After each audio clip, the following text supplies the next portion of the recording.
Kiongozi wa Korea Kaskazini Kim Jong-un ametoa onyo kali kwa muungano wa kimataifa akitangaza kwamba madhara yoyote kwa raia wa Korea Kaskazini walioko Irani yatasababisha Pyongyang kuingia mara moja katika mzozo huo.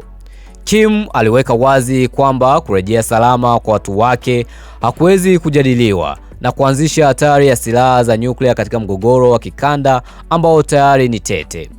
Onyo lake linakuja huku kukiwa na mvutano unaoongezeka baada ya Waziri Mkuu wa Israel Benjamin Netanyahu kuelezea Irani kama Korea Kaskazini. Kauli hiyo inayosisitiza mgawanyiko mkubwa wa kiitikadi kati ya pande zinazopingana.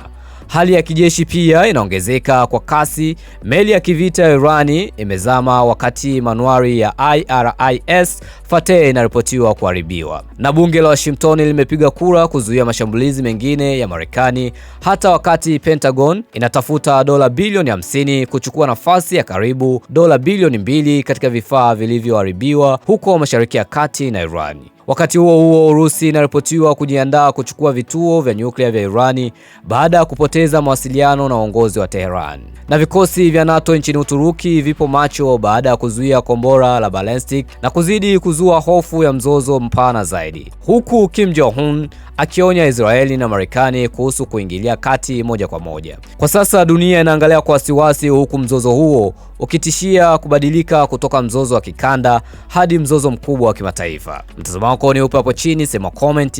Mimi naitwa Mr. Baro, the king of all black men, and that's the world wide one, that's my name.